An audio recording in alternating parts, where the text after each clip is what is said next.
social coaching has a slightly different shift. Does that make sense? Yeah. So you're affirming for them the actions that they're taking and the things that they're doing, rather than them waiting to go, What do you like? what's the teacher going to say? What's the teacher going to say? Does she I want to be like this one? To get little kids that do that. And can I say as well that the pages that you've got there where it's got academic coaching and so forth, they've got those can be really helpful just to have next to you at those times, because you're searching, aren't you, when it's happening, you're searching your head, really trying hard. to think, what can I say, what can I say? Yeah. And there's just some really nice prompts for a lot of different situations, and I think they're just great ones to pull out, have next to you, so that when you're speechless you can just tap into those. And I've shared them with a lot of teachers who haven't done IYT, just to help them to, because there's also praise statements in this section as well, and just gives you some different ideas and because sometimes we get stuck in the same kind of groove of how we give out praise. So. Yeah, and that academic coaching is easier because we're used to that space where you're talking about the learning that's happened. Great, you've got your capital letter there, you've put your full stop at the end of your sentence. You've included your adjectives and you've got 3 sentences. So that's coaching around the academic things that a person has done. Is that yeah, so it's learning to do that within the social context as well. So it becomes less about. And you can do the same then in theory, because you would be reflecting academically on the success criteria, but if you then use your treaty or your class behaviour, that's what you do the running commentary on, and using those phrases. Yes, the behaviours. What are the desired behaviours? And we have school mantras and so forth that we refer to as like, oh my goodness, you are ready, you're at the right place, right time, ready for learning, sort of stuff.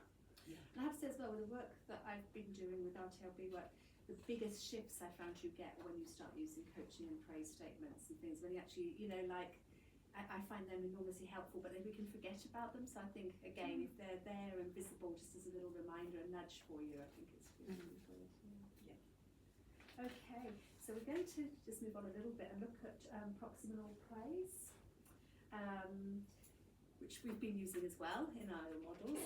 And now you got. The next vignette looks at using proximal praise, which is a powerful way of gaining the desired behaviour from disengaged students.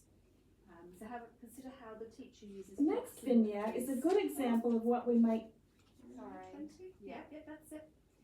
How does she use it to help the children who aren't being attentive? Leave praise. Instead of focusing on the girl who is disengaged, the teacher focuses on those around her who are behaving appropriately as a means of getting her back on focus. Watch what effect this has on her behavior. Let's read these through, and then I have one assignment for you. Ready? I like the way Frederick is looking here, so we can start immediately. And Daniel, identity. Team 6 is doing much better listening this morning. Let's see how Team 1 is. Remember, it was 1 and 6. Jeanette, thank you for being a helper. Yes. Why does it empty seats? Shouldn't she just move them all forward? Well, they seem to have them in teams. That's the point of I know. I've got many questions. Logic. I do have a question around the learners that are on the spectrum and actually cannot do the behaviour guidelines that you are aiming for. So where they actually can't sit still, or they are fiddling, or we've got learners that are struggling to body position, without it becoming relaxed, or whatever it looks like. But you're praising the kids around. I've just got in my back of my head that I'm not saying it's not great strategy, I use it all the time, therefore it must be awesome. But I'm just trying to consider those learners where physically or emotionally or mentally or whatever it is, they're just pointing out how different they are and how it's something that they cannot do. By using proximal praise, do you mean? Yeah. Specifically? Like I'm looking at Alex, I can't sit still. I can't sit still very well at the moment because I've got knee issues and I can't get comfortable. So obviously it's all about me. So I'm looking at Alex, who can sit still for ages, and you're going, Alex, I really like how you are sitting still and focusing on what I'm saying, and I'm just in a position where I can't do it. I can't do that. And I'm just trying to think about those learners that are considerably younger than I am, and therefore don't have the issues. Well, is that where you go in You know what and I mean? praise them for their level of contributing? Yeah. So it depends if you're waiting for them to act like the rest of them, or you continue to praise them when they are doing. No, when and you're I sitting totally doing agree with that. All I'm saying is, like, if you're pointing out the list, I really like how Rachel is listening and focusing, but it's something I cannot do. Is that not just making that divide? Like, makes that job a little Greater. worse because they are. Yeah. they Because can't. especially at 7-8 level, where they are becoming more socially aware. So this is the thing, I mean, they're all younger learners at that age, we're not sure if they've got any behavioural, Well, so any I have diagnosis a boy and stuff, who you know. is ADHD unmedicated, and he will not, for the life of him, sit down on the mat. So sometimes he'll be sitting on his chair, or he'll be walking around. If I can get him sitting down looking at me on a chair, on the mat, or anything, but if he's looking at me, listening, then I praise him for that. Because I know that he has trouble sitting down on the mat, because if he is, he's distracting others. So he chooses to sit away from others on a chair, and that might seem unfair for the rest of the kids who have to sit on the mat and not on a chair, but he's choosing not to be distracting for them, so I praise him for that. So looking in the context Yeah. of proximal praise, which is Yeah. what you're thinking, how do you think you could state that so that he feels that he's included? Is that how you're meaning in that proximal praise, if they're doing the best they can, but they're not up to the level of the people that you're praising? Is that, Yeah. yeah. I mean, because I've got Yeah. learners that are at 7 and 8 and unmedicated, diagnosed ADHD, and who are rolling on the floor. Yeah. It's awesome. So I always say, like, I really like the way that you came and sat quietly on the, came and joined the class. So if he does decide to come out, I acknowledge that, or I really like that you're. But that's what the Paying proximal attention, praise is. It's Yeah. a proximal praise is identifying what the people around me are doing, even if. But I'm just very conscious of my 7-8s who are socially becoming more aware that all that may do for them is highlight how much more different they are, and actually not support them in an appropriate, empathetic way. So you can have those preemptive conversations in terms of, as a class, what does being ready for learning look like? So if the proximal praise is, I can see you're ready for learning, you're showing me what learning, you know, what that looks like for you, you know, and where your bottom lines are. Yeah. So is it about being in the space? Is it about being as still as you can be?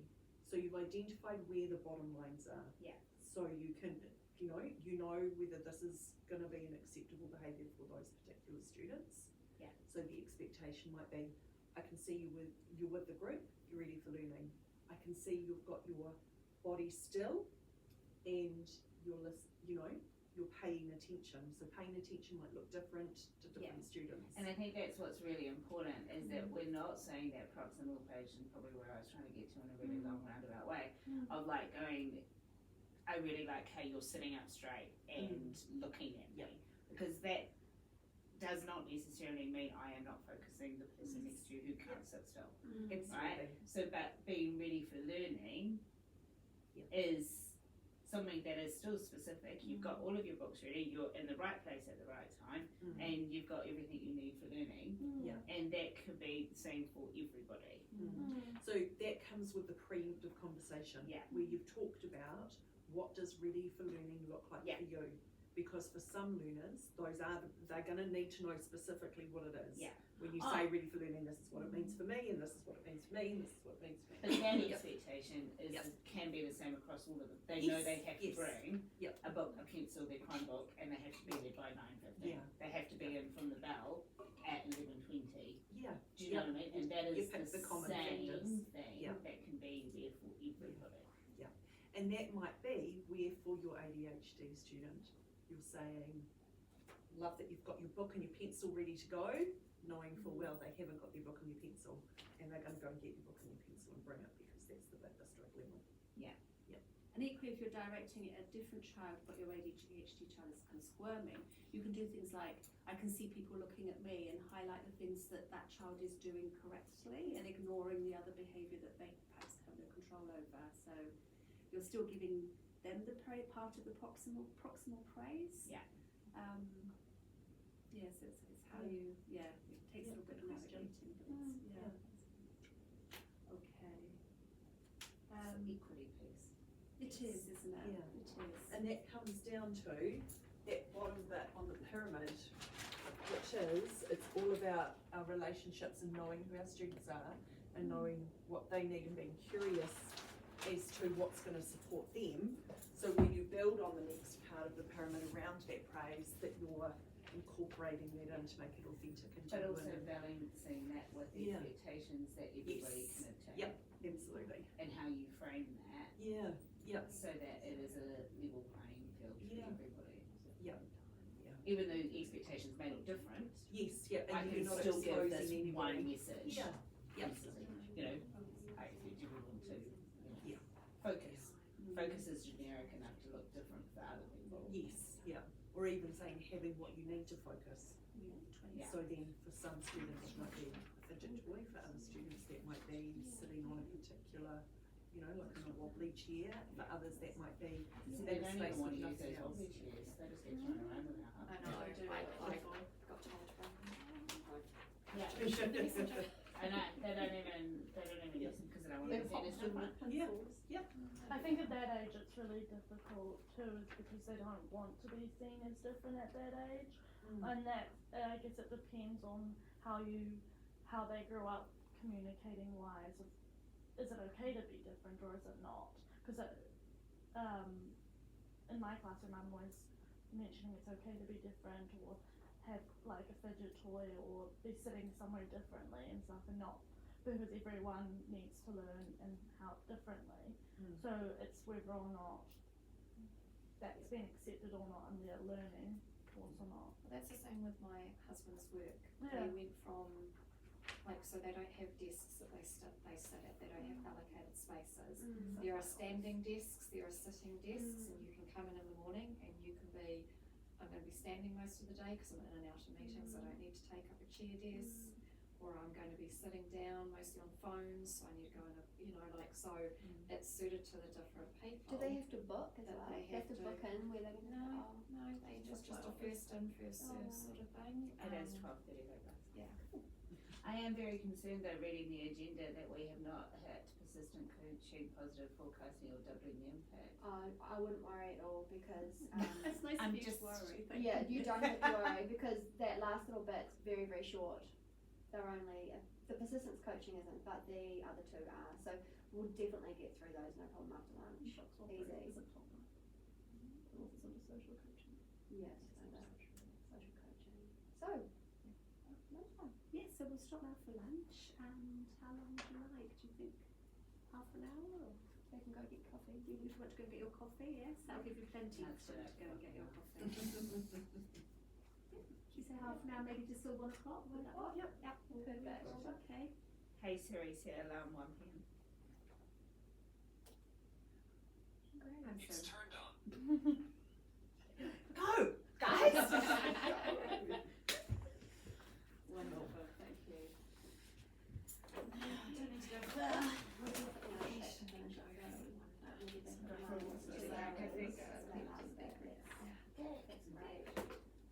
A bit of cake.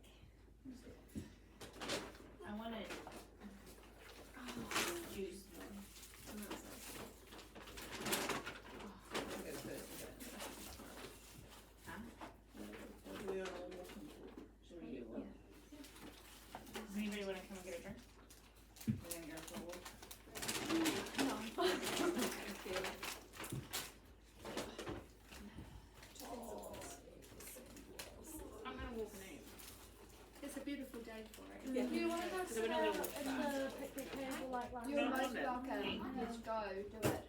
just writing up these things because they're for like, yeah, beautiful. Do you want to take a photo? Just photo with your phone? I've got one left.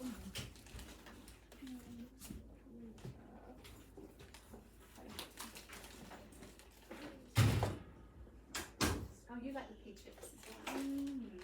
Wow. They're moorish as well, aren't they? They're so bad. I stupidly bought a big bag at the supermarket yesterday and I got stuck in traffic with all these chips and I'm going to make it home.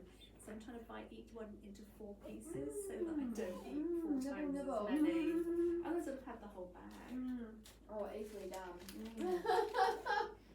I just shouldn't have bought it at the supermarket. That would have been Well, now I'm going to try the wasabi ones. Even though these are really yummy. Yeah, they are really yummy. I think this actually really like wasabi and not really, but chili, I really like the chili ones. Oh, Like the doesn't chili like flavour? no. They're nice and spicy, but they haven't got that wasabi flavour. Maybe that's what I've had. I don't know. One of them. Okay. I'm different going to do that then. Oh, no, don't put her in the fridge. Okay. This is where the grown-ups come. You see, I've never ever put my lunch in the fridge, isn't that okay? See, it was really bizarre for me today because normally I have